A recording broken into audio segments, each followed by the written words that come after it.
Village's daily news. Wildwood Mayor Ed Wolf has changed his mind once again about running for the office of mayor of Wildwood. With half a century of public service behind him, Wildwood Mayor Ed Wolf has filed preliminary paperwork to seek his 11th four-year term in November. Wolf, 79, was appointed to the city commission in 1975 and elected the following year. He became mayor a decade later. He retired as a teacher and coach at Wildwood Middle School in 2005. In recent years, Wolf has presided over the city's explosive growth due to home construction in the villages of Southern Oaks south of State Road 44, apartment projects, and commercial development. Now, let me just say, all that they're talking about is all because of the villages and the building here. It ain't because of anybody else.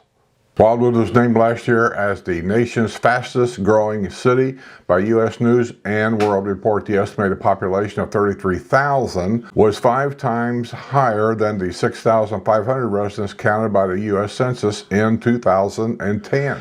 Each time he sought re-election recently, Wolf said it might be his last term. Once again, he changed his mind. The mayor said he's proud of what Wildwood has accomplished and the quality of the city staff, adding that he is in good health. First of all, let's just say, right there is patting each other on the back. That's all they're doing. They're patting each other on the back. The mayor said he's proud of what Wildwood has accomplished. Wildwood hasn't accomplished anything. Wildwood is just a city.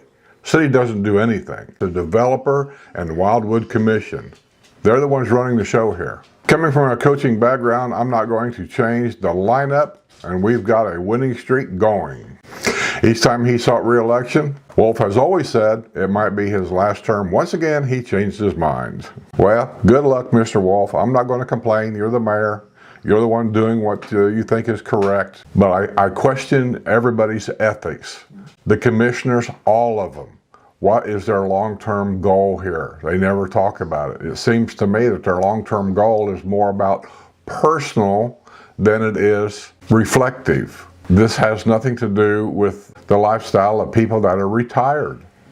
Why is it? For people to keep saying that the gates are no longer needed, we need to get rid of them because they cost too much money. Well, here's a story to show you just one little part of what those gates do. Surveillance footage from a gate camera led to the arrest of a Middleton woman in a theft case. Ooh, let's check into this and see how old this person is. Nicole Ann Moldenhauer, 26, who lives in a home owned by her parents in the family section of the Villages near the Villages Charter School, is facing charges of theft and drug possession following her arrest this past week by the Wildwood Police Department. Moldenhauer has been accused of stealing a patio bench from a front porch at Eden Magnolia Village, about 4 miles from Middleton, according to the arrest report. Now, everybody keeps saying, that this family thing is only going to be this area right here. And we've always said, people that really lives here for a while, that knows what goes on, because this is not the only family section that we've had in the villages, and this is not the only excuse we've heard for having a family section in the villages. We've always said it'll affect everybody. Children will not be confined to just that area. They'll be everywhere. And here's a good example of that. 4 miles away, she stole a bench off of somebody's property. Homer said that the brown and beige wicker bench was worth $330. The woman's Ring surveillance camera picked up an image of the bench thief. There were other reports of stolen porch furniture at Eden Magnolia Village. The detectives with the police department checked with the Village Technology Solutions Group, seeking surveillance images from the gate cameras at Middleton. Bolden's 2022 blue Nissan Kicks, with her clearly at the wheel, was seen on surveillance. The camera also picked up an image of a brown beige wicker furniture in the back seat of her vehicle. Moldenhauer appeared to match the woman caught on the Ring camera footage at Eden Magnolia Village. Moldenhauer went to the Wildwood Police Department headquarters this past Friday for an interview. She could not explain the surveillance images showing the stolen patio bench in her vehicle. Moldenhauer's parents were at the police station during her daughter's interview. Why? She's a grown-up adult. Why do you need to go up there to protect your little baby? She needs to pay the price. They said she had seen the patio bench in her daughter's home, but did not know where it came from, the report noted. They indicated they had purchased all of the other furniture for their daughter's home. Do you see what's going on here? A 20-some-year-old girl, and mom and dad's buying her a house, filling it with furniture. She goes to the police station for stealing something. They go up there to take care of that. These kids has got to start growing up. During the investigation, Moldenhauer was also found to be in possession of crack cocaine, She was taken into custody and booked at the Suffolk County Detention Center. She was released after posting a $6,000 bond. I wonder who put that up. Virginia Beach native was previously arrested. Last year, she was arrested in a dating violence incident. She was ordered to stay away from booze in 2023 following an arrest at Spanish Springs Town Square. Thanks, Mom and Dad. This is a retirement community, in case you forgot. Remember the guy up at Spanish Springs that was at a restaurant, and he wanted to go to the restroom, but the restroom was closed inside of the restaurant up there because they was doing maintenance work inside. There was something going on, I forget what it was. And this guy started screaming and yelling and cussing at the people working inside the bathroom. And when they came out, I don't know if they came out to let him in or they were done, I don't know. But when he came out, he assaulted one of them. He took his finger and poked the guy in the eye. He was arrested for that and charged. So here's the update on that guy. And it's pretty typical of what happens here in the Villages. A man won't be prosecuted in an attack triggered by a wait for using a bathroom at the restaurant Spanish Springs Town Square in the Villages. Charles Anthony Gunn, 56, of Leesburg, will not face prosecution on a felony charge of battery, according to an announcement from the prosecutor's office. State Attorney Bill Gladson announced that an investigation revealed that this case is not suitable for prosecution. Now, what the hell does that mean? Gunn went to Americano's restaurant at about 7:30 p.m. October 28th, where he wanted to use the restroom, according to the arrest report from the Lady Lake Police Department. Gunn was found in the restroom door was closed because a restaurant staffer was trying to fix a broken paper towel dispenser. Gunn banged on the door, prompting the restaurant employee to open the door and inform Gunn that more time would be required to fix the paper towel dispenser. Gunn became belligerent and began using loud, profane language. There's no sense in any of this. I hear this kind of stuff, and the first thing goes through my mind, education. People need to start getting educated. Stay in school, get your diploma, at least get that. When the restaurant employee came out of the bathroom, Gunn cornered him and poked him in the eye. When police arrived on the scene, they found the restaurant employee had suffered a popped blood vessel and had irritation to the left eyeball. Restaurant patrons who had stepped in to break up the altercation verified his account of what happened. An officer found Gunn standing by his green Corvette in a parking lot. The officer detected a distinct aroma of alcohol coming from Gunn. Criminal history check revealed that Gunn had been convicted in 1988 of an aggravated child abuse, and he's going to not be convicted or penalized in any way of a felony attack on this poor employee trying to work and just make a living. Now, I don't know how this case is on the inside. I wasn't there, and there's inside things that happen that we don't hear about. But I'll say this, if that was me, you don't need the restaurant's permission. He attacked the employee. The employee has a right to file charges on Mr. Gunn, and that's what I would do. This guy would not get by with this. He can cuss his way all the way to jail, as far as I'm concerned.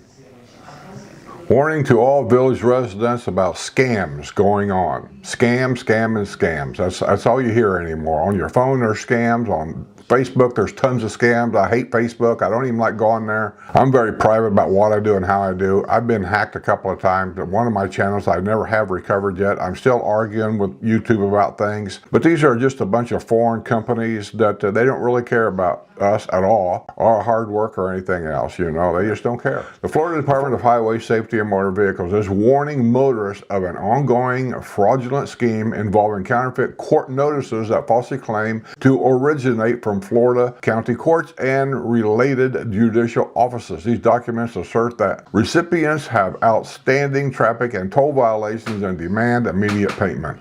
I actually received one of those years ago, showing a picture of a car. It looked like my car, but it wasn't my car. I'm sure it wasn't. Saying that I needed to send so much money to this address or whatever for a toll that I didn't pay, and blah, blah, blah. That's all crap. They don't send you this stuff on your email. You don't get that. The fraudulent notices closely resemble official government correspondence and may include reference to Florida statutes and fabricated case numbers. Threats of license suspension, registration holds, or default judgments. QR codes directing recipients to unauthorized payment portals, unsolicited hearing dates, or instructions to remit funds immediately, or we will send the police after you. Don't listen to this, people. These communications are not issued by any Florida court, clerk's office, or state agency. Residents are reminded that official government entities do not request payments through QR codes, third-party links, or unverified online platforms. Please, don't fall for this stuff. An unlicensed driver from Mexico was arrested after being stopped at the self-service car wash in Wildwood. An officer observed a gray Chrysler passenger car traveling southbound on Main Street around 6:45 p.m. Saturday, according to an arrest report from the Wildwood Police Department. A check of the tag revealed the registered owner, 24-year-old Joslyn Hernandez Lopez, did not have a valid driver's license, leading to a traffic stop at Total Car Wash and Laundromat located at 435 South Main Street. I didn't even know we still had laundromats these days. When asked for her license, Hernandez Lopez advised that he had previously been involved in a traffic accident. She had been issued a citation for driving without a valid driver's license. Did you see the bad right up here? I don't think this company has any kind of a proofreader. She had been sentenced to community service in order to pay fines for that charge. She later added that she continued to drive because she was going to work, the report said. A check of her driving history later confirmed she had adjudication withheld by a judge in April 2025 for driving without a license in Marion County, the report said. Hernandez Lopez was arrested on a charge of operating a motor vehicle without a driver's license. The native of Mexico was booked at the Sumter County Detention Center and released after posting a $500 bond.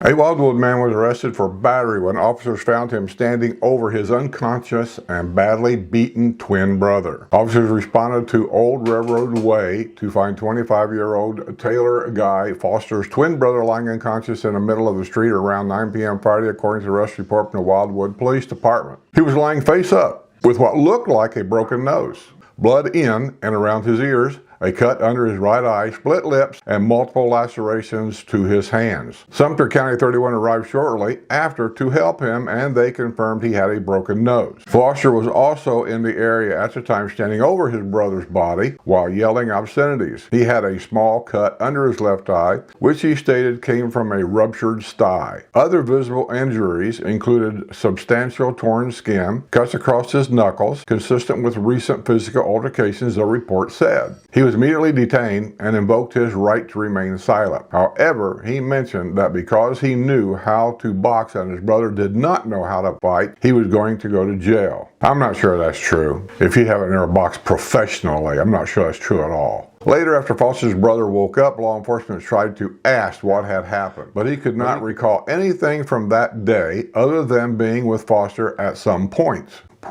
He lost his memory.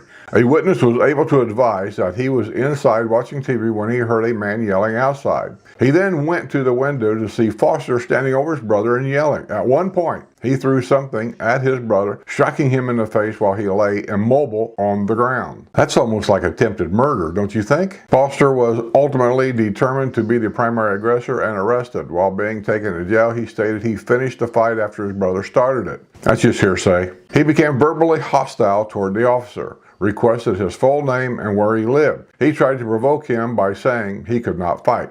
He subsequently refused to comply with corrections officers' commands requiring his hands to remain secured and for him to be out in a holding cell. He was charged with felony battery and booked at the Sumter County Detention Center and was released after posting a $750 bond. I think this boy should have went to jail on a cool-off period. He should have remained there for a while, kind of teach him a lesson. This is what's crazy about our legal system here. It's nuts to me.